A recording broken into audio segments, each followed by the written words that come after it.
1809년 프랑스 파리.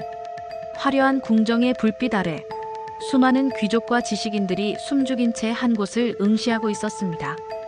그 중심에는 유럽을 호령하던 프랑스 황제 나폴레옹 보나파르트가 거대한 체스판 앞에 앉아 있었습니다.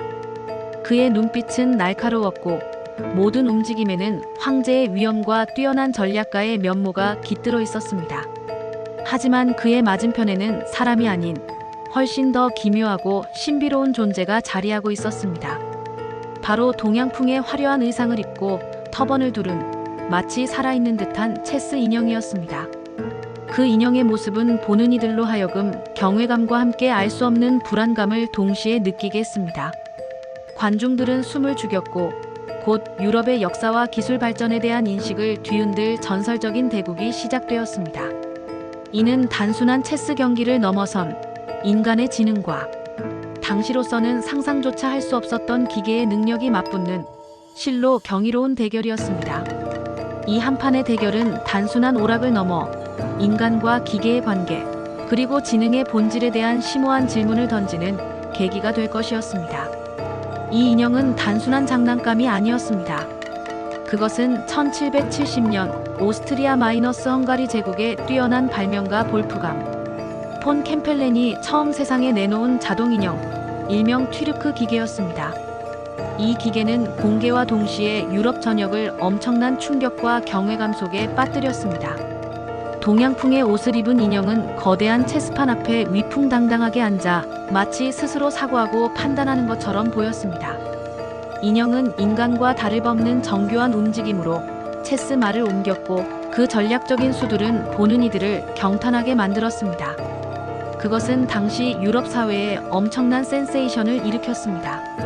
라이트 형제가 비행에 성공하기 한참 전인 18세기, 증기기관이 막 발전하며 산업혁명의 씨앗을 뿌리던 시기에 기계가 인간의 두뇌를 대신해 복잡한 전략을 세우고 승리를 거둔다는 것은 그야말로 혁명적이고 상상조차 할 수 없는 일이었습니다.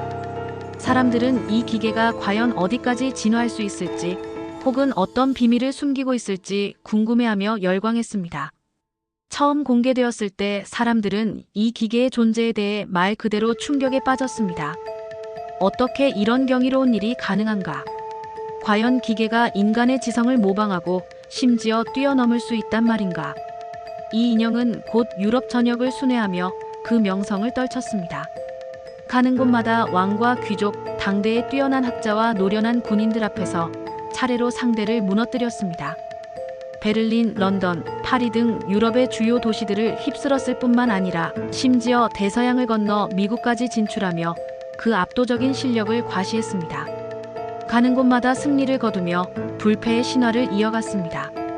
그 누구도 쉽게 이 기계를 이기지 못했습니다. 많은 지식인과 과학자들이 기계의 비밀을 밝혀내려 했지만 튀르크 기계는 모든 도전을 물리치며 그 신비로움을 더욱 공고히 했습니다. 그 승리의 행진은 인간의 지적 한계에 대한 의문을 던지는 동시에 기계가 가질 수 있는 잠재력에 대한 인류의 상상력을 무한히 자극했습니다. 사람들은 이 기계가 미래 사회에 어떤 영향을 미칠지 상상하며 기대와 우려를 동시에 품었습니다. 그리고 마침내 프랑스 황제 나폴레옹이 직접 이 전설적인 기계와의 대국에 나섰습니다. 나폴레옹은 평소에도 체스를 즐겨두는 뛰어난 전략가였으며 전장을 지휘하는 냉철한 지성을 가진 인물이었습니다. 따라서 튀르크 기계와의 대결은 그에게도 단순한 오락 이상의 자존심과 지성을 건 특별한 의미가 있었습니다. 그는 처음부터 변칙적인 수를 두며 인형을 시험하려 들었습니다. 일반적인 체스 규칙을 벗어나는 수를 두어 인형을 혼란에 빠뜨리거나 그 반응을 통해 기계의 작동 원리를 파악하려 시도했습니다. 하지만 인형은 놀랍게도 나폴레옹의 모든 변칙적인 수에 침착하고 정확하게 반응했습니다. 때로는 마치 화가 난 것처럼 그의 말을 체스판 밖으로 치워버리거나 예상치 못한 응수로 나폴레옹의 전략을 완전히 뒤집어버리기도 했습니다. 인형은 마치 살아있는 상대처럼 나폴레옹의 수를 읽고 대응했습니다. 결국 나폴레옹마저 이 기계 앞에서 패배하고 말았고 대국이 진행되던 현장은 충격과 경탄으로 술렁였습니다.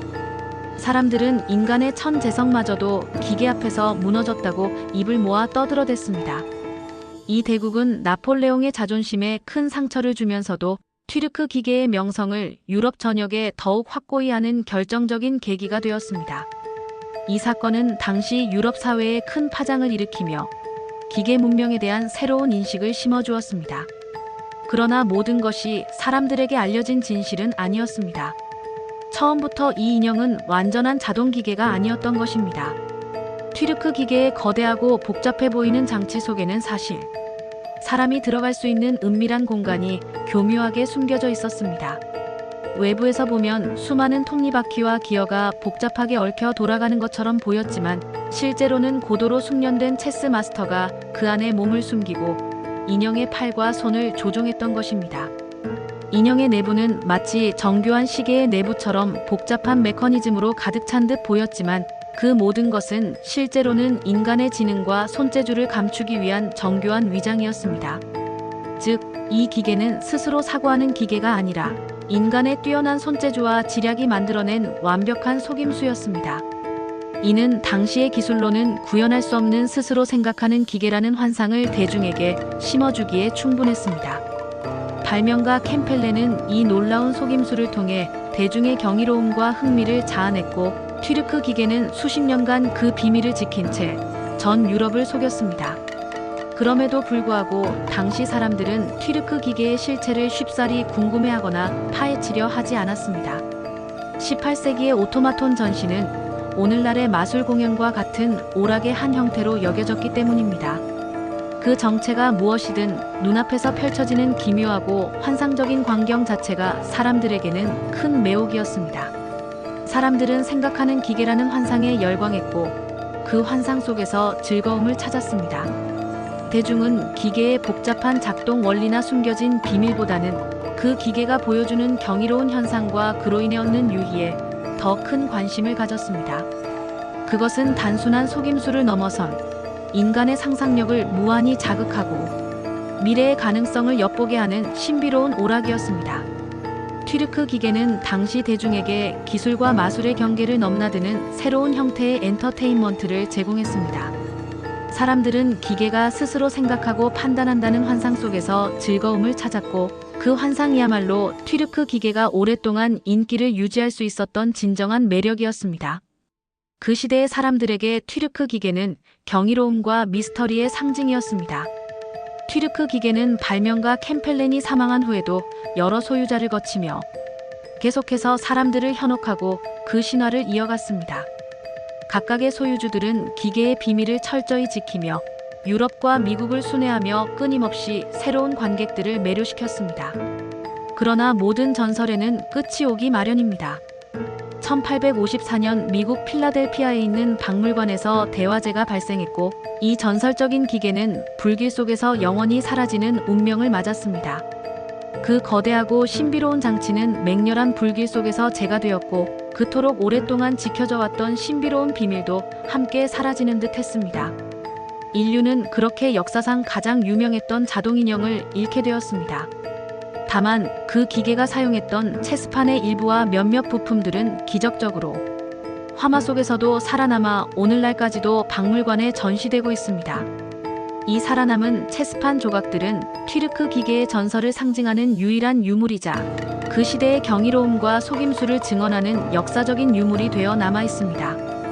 후대의 학자들은 튀르크 기계가 단순한 속임수에 불과했다고 치부하지 않았습니다. 오히려 이 기계를 인류가 처음으로 기계가 인간을 대신해 사고할 수 있다는 가능성을 떠올리고 구체적으로 상상해본 중요한 순간으로 평가했습니다. 비록 튀르크 기계가 인간의 조종으로 움직이는 가짜 인공지능이었지만 이는 인류에게 인공지능의 개념을 처음으로 제시하고 그 잠재력을 시각적으로 보여준 선구자적인 역할을 했습니다. 이는 과학기술의 발전 방향을 제시하고 인간의 상상력을 무한히 자극하는 중요한 계기가 되었습니다. 튀르크 기계가 보여준 환상은 단순한 오락을 넘어 미래 기술에 대한 인간의 끊임없는 열망과 기대를 투영하는 거울과 같았습니다. 그것은 인간의 지성을 모방하고 궁극적으로는 뛰어넘을 수 있는 기계에 대한 꿈과 비전을 인류의 마음에 깊이 심어주었습니다. 튀르크 기계는 인공지능이라는 개념의 씨앗을 뿌린 역사적인 전환점이었다고 할 수 있습니다.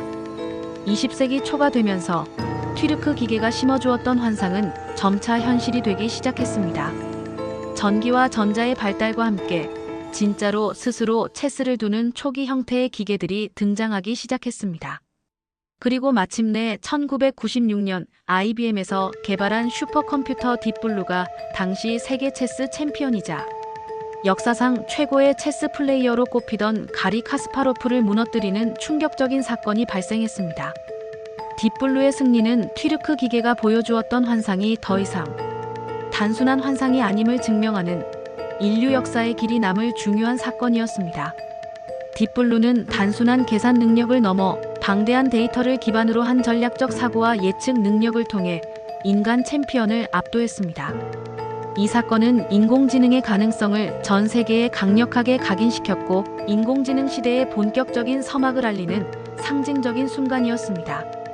인류는 마침내 기계가 인간의 지능을 뛰어넘을 수 있다는 현실을 목도하게 된 것입니다.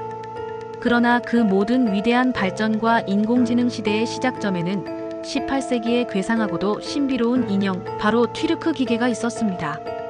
황제 나폴레옹마저 감쪽같이 속아 넘어갔던 그 체스 인형.